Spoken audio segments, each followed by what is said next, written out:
Plenty of headlines and endless stories about life in the raunchiest of rock and roll bands have made the words Motley Crue synonymous with, well, Motley Crue. Bassist Nikki Sixx founded the band, and he still calls most of the shots, but he let us know that there's room for everybody to join in the fun. When the band started in 1980 and 81, I wrote mostly all the music, and now it's like gotten to the point where we really all contribute because we're all four together all the time. It comes across in the music. Over the last couple of years, the Crue haven't just been making records. They've been making headlines. In late 1984, vocalist Vince Neil was at the wheel of a car that crashed, killing Hanoi Rocks drummer Razzle. Vince was convicted of manslaughter and driving while intoxicated. This past summer, he spent 30 days behind bars. This spring, drummer Tommy Lee made happier headlines when he married actress Heather Locklear. Nikki Sixx figures any band that makes the news probably makes the charts, too. We are a rock and roll band. You know, it's not classical music, it's not pop music, it's not bubblegum music. We are a rock and roll band. And we do get in trouble, you know, now and then. Everyone's gotten in trouble. But the bottom line is we want to have a whole lot of fun.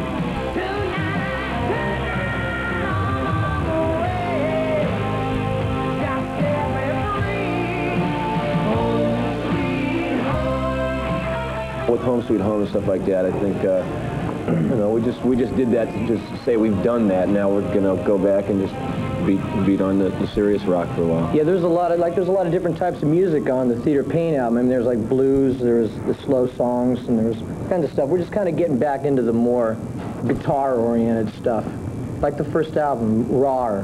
Yeah, much raw. More street. Right now, the Crue are in Los Angeles working on their 4th album. We'll get to hear it early next year, but until then, we can tell you the title. All you have to do is think of 3 words very close to Crue's heart. Girls, girls, girls. We got girls, girls, girls from strip clubs, because we hit most of the strip clubs around the country. So, I went ahead and put the tattoo on my arm, so now, because I really like the name, so I figured if I put the tattoo on, there's no way they could change the title. So now we're kind of stuck with it. Our main objective is to get bigger and badder and ruder and sleazier than anybody else that even stepped on a stage or even thought of being on a stage.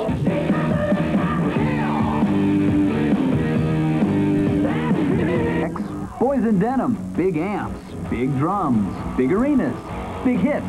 Well, we're forgetting about 2 simple things. Where would heavy metal be without big hair and makeup? FlexNet, yes. The Motley hat mold, as we call it. My favorite thing about makeup, people walk up to me and say, you look better without it. I say, I hope so. A person's look never changes how they sound. So, but if you feel a certain way, then you sort of exemplify that in the way you dress. From Kiss to Bon Jovi, from Alice Cooper to Motley Crue, what you put on your face can be as important as what you put on your vinyl. The way we look, the way we dress, and our sound is all an icing on the attitude. It all stems from the same thing, so it's all relative in the first place. We've always tended towards more the glam than the heavy metal, because to us, heavy metal leaned more on the punk side.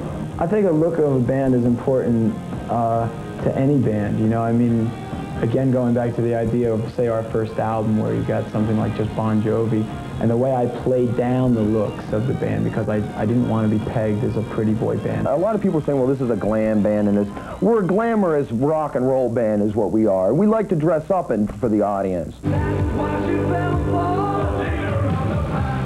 But sometimes your rouge might rub somebody the wrong way. I got arrested once with a full face of makeup on in the middle of the night in some hick town in upstate New York, and I spent the night in jail with a full face of makeup.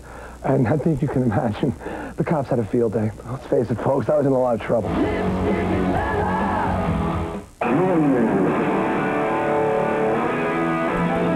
When you think of heavy metal, you think of the electric guitar.